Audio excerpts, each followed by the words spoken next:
Hello friends, ऐसा तो हो नहीं सकता कि आप न्यूट्रेला सोयाबीन का नाम ना सुने हो या उसका सोयाबीन आप ना खाए हो, क्योंकि मुझे नहीं लगता कि भारत में ऐसा कोई घर होगा जहाँ पे इसका सोयाबीन बड़ी ना बना हो।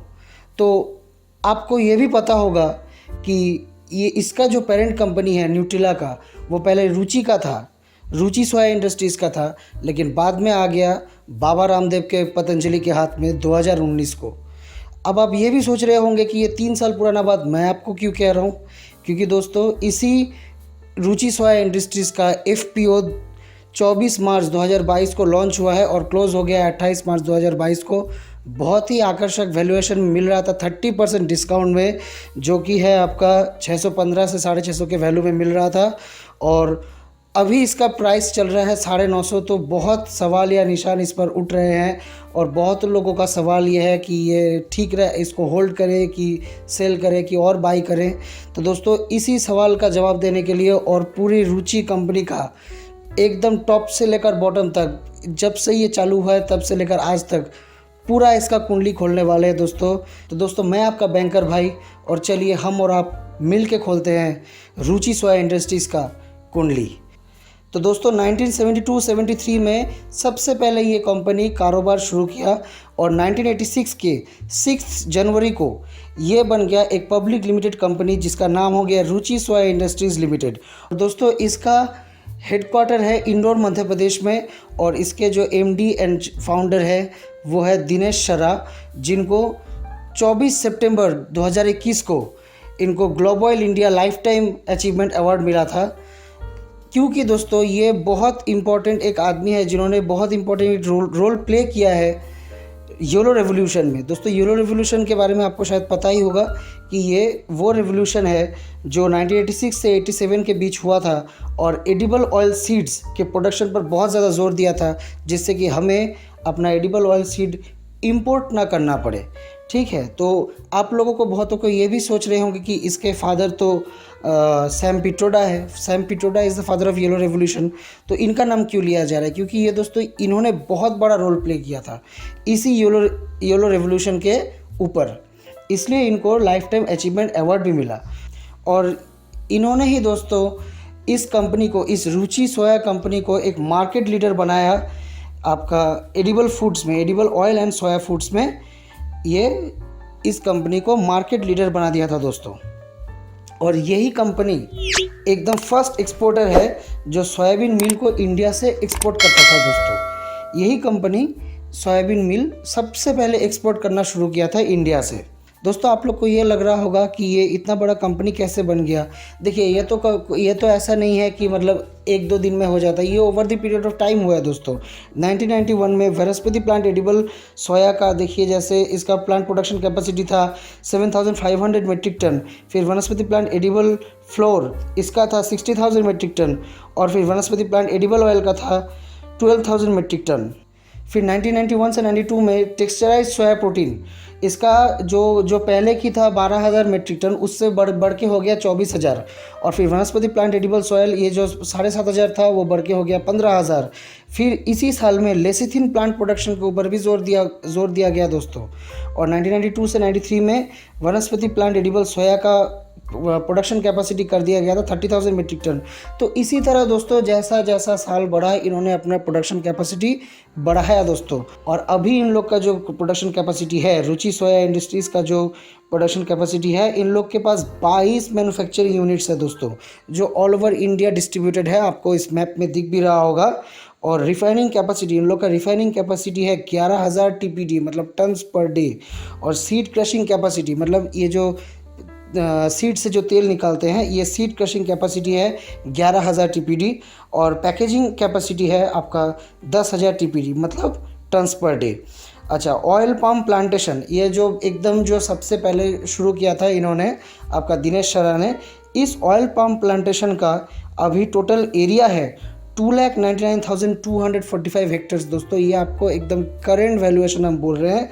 तो दोस्तों इसी तरह इन्होंने अपना प्रोडक्शन दिन ब दिन बढ़ाया और अच्छे जो सब ब्रांड्स जो निकाले, जैसे आपका 1997-98 में सनरिच ऑयल और रुचि गोल्ड ऑयल ये ब्रांड्स निकाले। फिर 1998-99 में रुचि सोना, रुचि स्टार, ये सब ब्रांड्स भी निकाला। और ये सब आज भी दोस्तों बहुत पॉपुलर है। और ये सब नाम भी आप लोग को शायद जाना पहचाना लग रहा होगा, क्योंकि ये हम लोग डेली का यूज़ में लगता है दोस्तों। तो दोस्तों एक चीज़ आप लोग को पता चल रहा होगा कि ये कंपनी इतनी बड़ी कंपनी है, इतना ब्रांड वैल्यू इसका बढ़िया है, तो प्रॉब्लम क्या हुआ? इतना बड़ा कंपनी को क्यों बिक गया ये पतंजलि के हाथों? तो प्रॉब्लम क्या था, चलिए अब उस पर गौर करते हैं। लेकिन उससे पहले एक चीज़ आपको बता दें कि इस कंपनी का 2010 में हाईएस्ट मार्केट कैपिटलाइजेशन गया था, जो कि 4300 करोड़।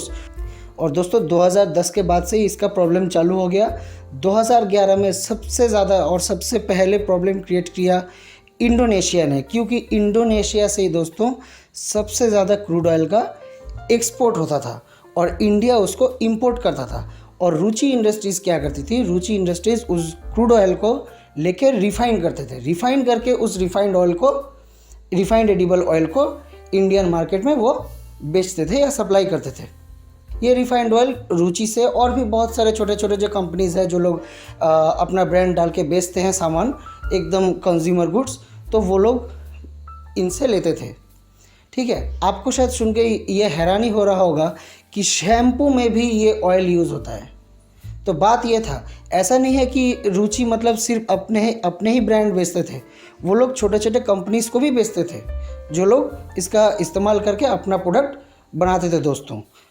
हाँ, तो दोस्तों इंडोनेशिया ने क्या किया? इंडोनेशिया ने इसका जो है एक्सपोर्ट मतलब क्रूड ऑयल का एक्सपोर्ट ड्यूटी बढ़ा दिया।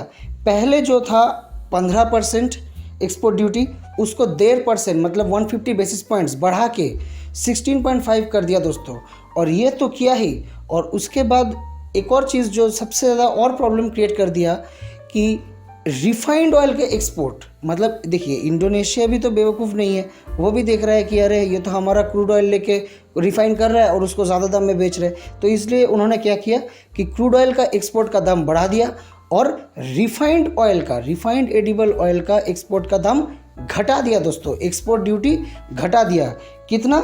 7% घटा दिया सिर्फ रिफाइंड ऑयल के ऊपर, जो कि पहले था 15%, अब हो गया 8%। और जो कंज्यूमर पैक्ड ऑयल है इसका एक्सपोर्ट ड्यूटी घटा दिया गया 8%। तो वो पहले जो था 10% वो गिर के 8% गिर के हो गया 2% दोस्तों। तो दोस्तों अब आप ही बताइए कि आप अगर इंडोनेशिया का कोई बिजनेसमैन होते तो आप क्या करते? आप ज़रूर उसको रिफाइन करके, एकदम कम आपको चार्ज लग रहा है एक्सपोर्ट करने में, तो आप वही करते। आप क्यों क्रूड ऑयल बेचेंगे, है ना? तो ये इंडोनेशिया ने अपने तरफ के बिजनेस को सिक्योर करने के लिए किया है दोस्तों।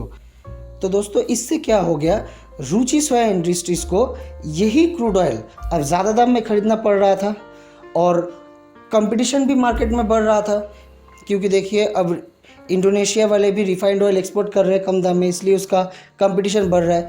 तो इंडियन गवर्नमेंट ने इस टाइम थोड़ा हेल्प किया रुचि इंडस्ट्रीज़ का। कैसे? कि उन्होंने रिफाइंड ऑयल का, रिफाइंड एडिबल ऑयल का इंपोर्ट ड्यूटी बढ़ा दिया। ठीक है, रिफाइंड एडिबल ऑयल का इंपोर्ट ड्यूटी बढ़ा दिया। लेकिन दोस्तों एक चीज़ आप सोचिए, कौन सा ऐसा देश होगा कि इसको कंटिन्यू बैकअप करेगा? कोई देश नहीं होगा। इनिशियली इंडिया ने ऐसा किया, लेकिन कोई बुद्धू ही ऐसा होगा जो कंटिन्यू ऐसा करेगा। क्योंकि देखिए रुचि का काम क्या था, वो क्रूड ऑयल ले रहा है और उसको रिफाइन करके ज़्यादा दाम में यहाँ पे बेच रहा है, या जो भी है दाम में यहाँ पे बेच रहा है। लेकिन अगर कोई देश हमको, या अगर कोई इंसान आपको अगर वही चीज़ रिफाइन करके कम दाम में दे रहा है, तो आप क्यों नहीं लेंगे? आप कितना दिन उससे मुंह घुमा के रखेंगे? तो इंडियन गवर्नमेंट भी मुंह नहीं घुमा पाया और 6 महीने बाद ही उन्होंने क्रूड ऑयल का इंपोर्ट प्राइस बढ़ा दिया और रिफाइंड ऑयल का घट गया।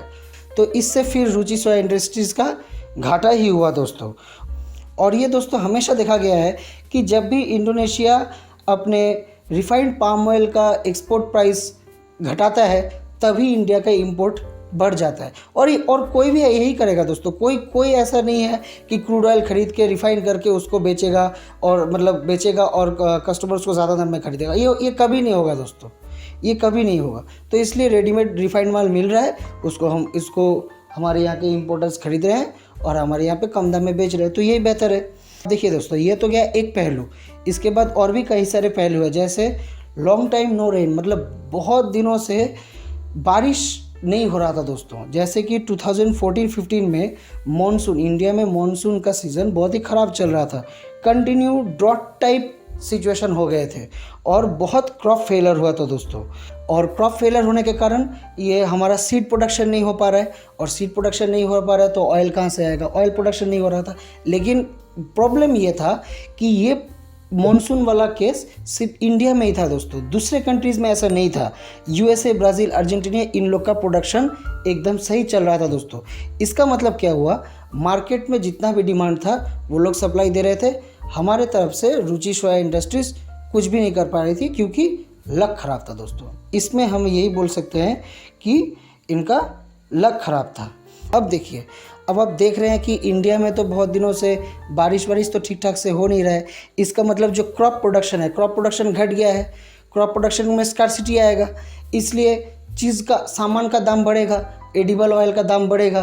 तो ये सेम चीज़, ये सेम कंसेप्ट इन लोगों ने भी लगाया दोस्तों। रुचि सोया इंडस्ट्रीज़ के मेंबर्स लोगों ने भी, या इनके जो मैनेजमेंट ग्रुप था, मैनेजमेंट ग्रुप ने भी लगाया। और इन्होंने कैस्टर सीड्स के फ्यूचर ट्रेडिंग में पैसा लगा दिया दोस्तों, जिसमें कैस्टर सीड्स का प्राइस ऑलमोस्ट 5000 पर क्विंटल चला गया था।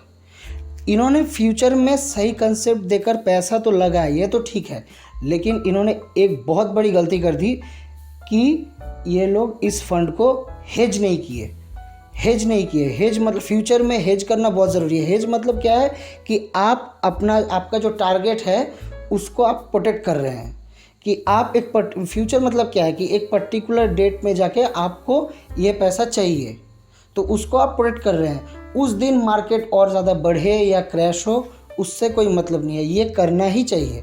लेकिन इन लोगों ने नहीं किया, और क्या हो गया कि 2016 आते आते बारिश आया फिर से, और एग्रीकल्चर क्रॉप्स अच्छे से आए, डिमांड घट गया और 40% क्रैश हो गया दोस्तों। इन लोग का जो फ्यूचर का जो टारगेट था उससे 40% क्रैश हो गया, क्योंकि इन लोगों ने हेज नहीं किया था दोस्तों। और एक और चीज़, इंटरनेशनल मार्केट में भी डिमांड उतना ज़्यादा था नहीं, क्योंकि दोस्तों दूसरे कंट्रीज़ में तो प्रोडक्शन हो रहा था सोयाबीन का, तो इसलिए एकदम से रुचि इंडस्ट्रीज़ इस तरफ से भी फंस गई। और ये जो एक घोटाला हुआ, ये केयर के अंडर में आ गया। CARE केयर, इसका फुल फॉर्म आप देख रहे हैं। और इन्होंने इसका रेटिंग, केयर रेटिंग बहुत इंपॉर्टेंट है बैंक से लोन लेने के लिए। इंटरनेशनल या फिर बड़े बड़े कंपनीज़ का केयर रेटिंग होता है, जिसको देखकर बैंक उन्हें लोन दे सकते हैं दोस्तों। तो केयर रेटिंग इसका घटा दिया गया। ऐसा सच बोले तो बेवकूफ़ी करने के कारण इन लोगों का केयर रेटिंग घटा दिया गया दोस्तों 2016 में। अब देखिए दोस्तों, प्रॉब्लम क्या होता है कि जब आप चारों तरफ से फंसते रहते हैं, आपका चारों तरफ से लॉस होता रहता है, तो आपको बस कोई ना कोई तरकीब चाहिए कि किसी तरह से मैं प्रॉफिट कर लूँ। और इसी चक्कर में दोस्तों लोग और फंस जाते हैं। 2016 में भी इन लोगों ने कैस्टर सीड्स के प्राइस को रिगिंग मतलब घोटाला करने का कोशिश किया, ऐसा आरोप है। और ये आया सेबी के स्कैनर के अंडर। सेबी को ये दिख गया दोस्तों, और इन्हें बैन कर दिया गया सिक्योरिटी मार्केट में ट्रेड करने के लिए। 2016 का एक और बात, मार्च 2016 में इन लोगों ने पहली बार 800 करोड़ का लॉस डिस्प्ले किया था दोस्तों। अपने एनुअल रिपोर्ट में इन लोगों का सबसे पहली बार 800 करोड़ का लॉस दिखाया था, जो कि 18 साल में ये पहली बार था। ये कभी भी लॉस मेकिंग कंपनी नहीं थी, लेकिन ये कुछ मल्टीपल कारण की वजह से ये भी लॉस मेकिंग की तरफ चली गई। अब दोस्तों एक और कारण हम बता रहे हैं इसके फेलियर क्या, वो है इसका बिजनेस मॉडल। जैसा कि आपको हम बता रहे थे दोस्तों कि ये लोग जो है कि क्रूड ऑयल इंपोर्ट करते हैं और उसको रिफाइन करके खुद का भी कुछ सामान बेचते हैं, और दूसरे छोटे छोटे कंपनीज को भी बेचते हैं, जो लोग इन लोग से raw material, refined oil as a raw material लेते हैं और अपना ब्रांड डाल के बेचते हैं दोस्तों।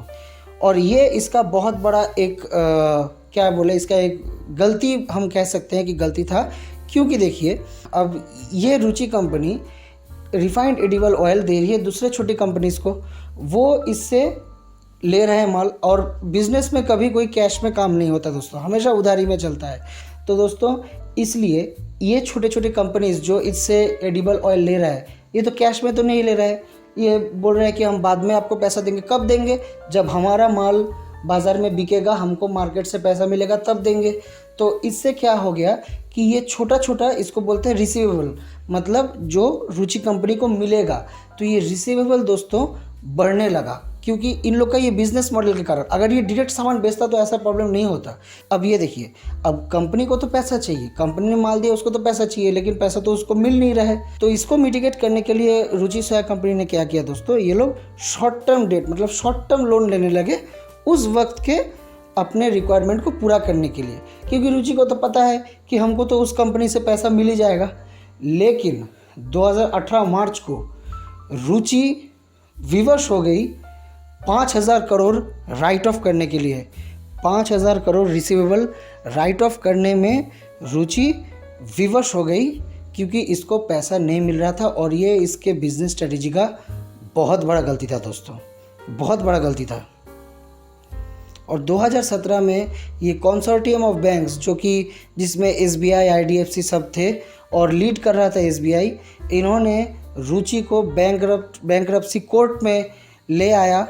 और पैसा मांगने पर रुचि ने सीधा बोल दिया कि हमसे ना हो पाएगा। And Ruchi declared that he is unable to pay the bank loans and then it was declared insolvent. तो 2017 में ये इंसॉल्वेंट डिक्लेयर हो गया था।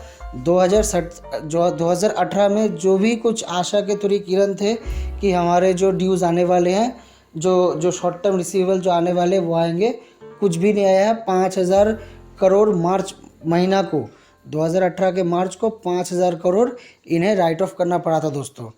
तो एकदम से धराशायी हो गई। और बैंक को तो अब पैसे से मतलब है, बैंक को तो पैसा चाहिए। देखिए, बैंक को तो बहुत अच्छी तरह से पता था कि ये पैसा अगर मिल भी जाए तो नहीं, पूरा नहीं मिलेगा, राइट ऑफ तो कुछ होगा, ये बैंक को बहुत अच्छी तरीके से पता था।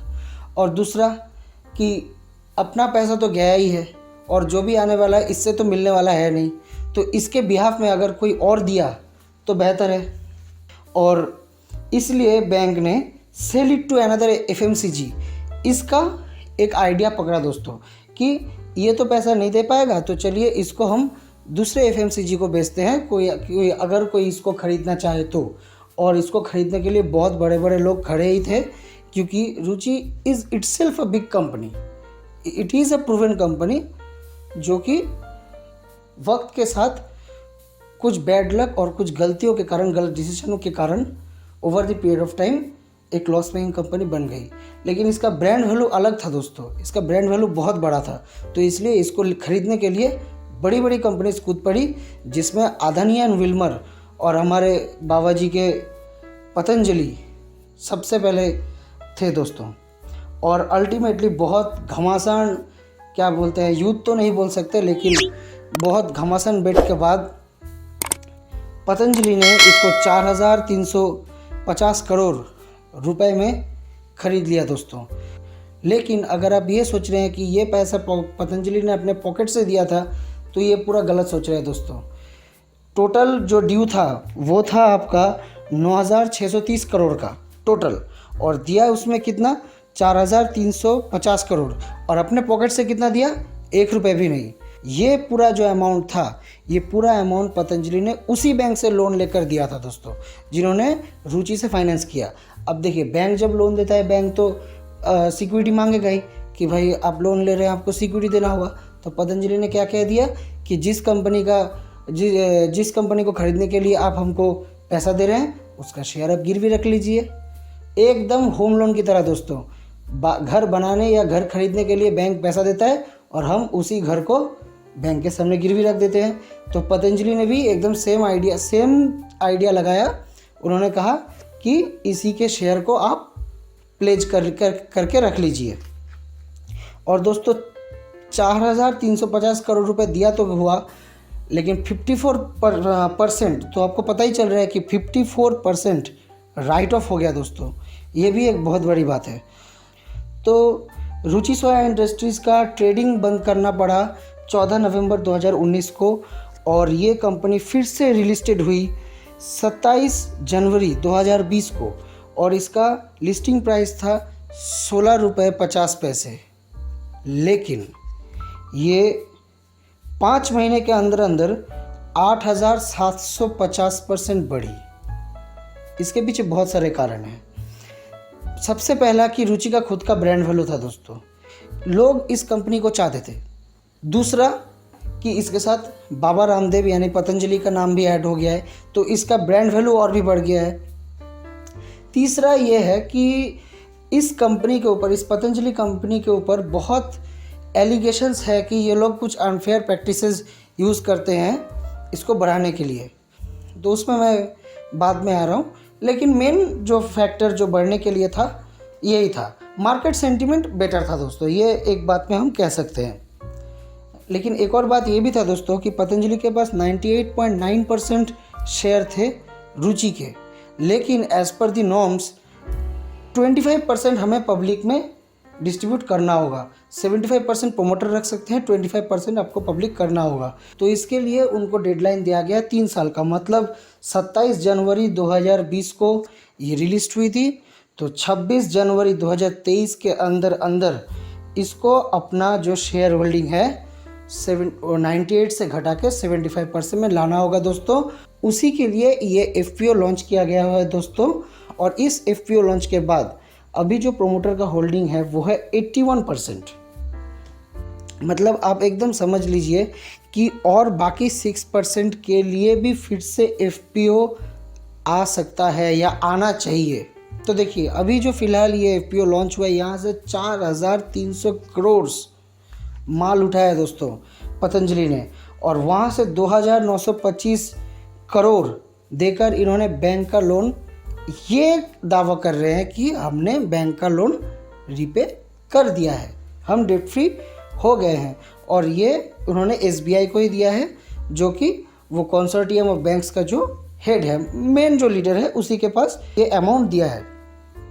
अब दोस्तों एक चीज़ इस ग्राफ में आप लोग को बहुत अच्छे से दिख रहा होगा कि जब जब ये कंपनी का लिस्टिंग हुआ है, इन लोगों का शेयर प्राइस रॉकेट की तरह शूटअप हुआ है, फिर से डिक्लाइन हुआ है दोस्तों।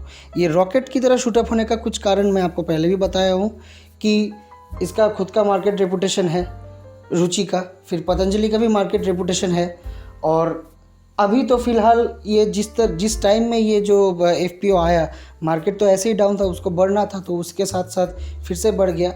लेकिन दोस्तों कुछ सवाल या निशान इस पर भी लगते हैं, जैसे एक बल्क SMS का एक इशू हुआ था, वो मैं स्क्रीन पे अब दिख रहा होगा कि बहुत लोगों के फ़ोन में ये SMS गया था कि आप रुचि में इन्वेस्ट करिए, 30% डिस्काउंट में मिल रहा है। और ऐसा ही इंस्टेंस एक और भी था दोस्तों कि हमारे रामदेव बाबा योगा कराते वक्त गलती से बोल दिए हैं कि आपको अगर अमीर बनना है तो रुचि FPO में इन्वेस्ट करना होगा। बाद में जब उनसे ये पूछा गया तो बोला कि हमने गलती से बोल दिया है, हमें अपने ज़बान पर लगाम रखना चाहिए था। तो दोस्तों आप समझ रहे होंगे कि क्यों इस कंपनी के एक्टिविटीज़ पर हमेशा सवाल उठते रहते हैं दोस्तों।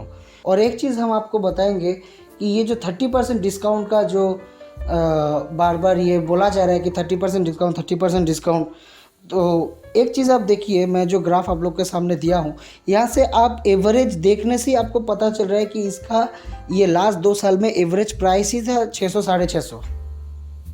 जब 1500 हुआ था तब वो तो हाइप प्राइस है, वो तो कोई किसी को भी देख के समझ में आ रहा है। लो भी मैं नहीं ले रहा हूँ, जो एवरेज है आप देखिए 600 से साढ़े 600 के अंदर ही है। तो ये पतंजलि को भी पता है दोस्तों, इसलिए उन्होंने इसका प्राइस 30% डिस्काउंट करके वो इसी रेंज में रखा। लेकिन लोगों को ये कुछ समझ में नहीं आता दोस्तों, सबको बस डिस्काउंट से मतलब है। और बहुत बड़े बड़े हस्तियां भी इसको प्रमोट कर रहे हैं कि हाँ 30% डिस्काउंट, लेकिन फैक्ट ये है कि यही इसका एवरेज प्राइस था। और मैं आपको बता दे रहा हूँ कि अभी ये ट्रेड कर रहा है 950 में, ये भी गिरेगा। ये पहले जैसे आपको दिख रहा होगा कि एक पहाड़ जैसा बन गया है कि 1500 के करीब ये पहुँच गया था, फिर तो 600 में गिरा ना, तो ये फिर से गिरेगा दोस्तों। 950 अभी ट्रेड वैल्यू चल रहा है, लेकिन मेरे हिसाब से इसका एवरेज प्राइस 780 से 830 के करीब आ जाएगा दोस्तों। तो दोस्तों मैं एक बात बोलूँगा कि जो लोग ऑलरेडी इसका FPO ख़रीद लिए हैं वो इन्वेस्टेड रहे, क्योंकि देखिए इसका जो प्राइस बैंड है 615 से 650 जिसमें आपको ये मिला है, तो वो उतना नीचे शायद ये नहीं जाएगा, उतना नीचे नहीं जाएगा। और बाकी जो भी 6% और भी पब्लिक को देने हैं, तो वो भी अगर फिर से FPO अगर आया तो दोस्तों तब आपका पैसा और बढ़ेगा। दोस्तों आप ज़रूर इसको होल्ड करिए। जो लोग FPO ख़रीद पाए हैं या 650 से 700 के रेंज में भी जिन लोग को मिल गया है, वो लोग प्लीज़ इसको होल्ड करिए। मुझे लगता है कि टेंशन फ्री होकर ही होल्ड करिए। और जो लोग अभी तक इन्वेस्ट नहीं किए हैं उनके लिए मैं कहूँगा कि आप ज़रूर थोड़ा वेट करिए, आपको जिस वैल्यूएशन में मैंने बोला है उस वैल्यूएशन में आपको मिल जाएगा दोस्तों, मिलना चाहिए दोस्तों।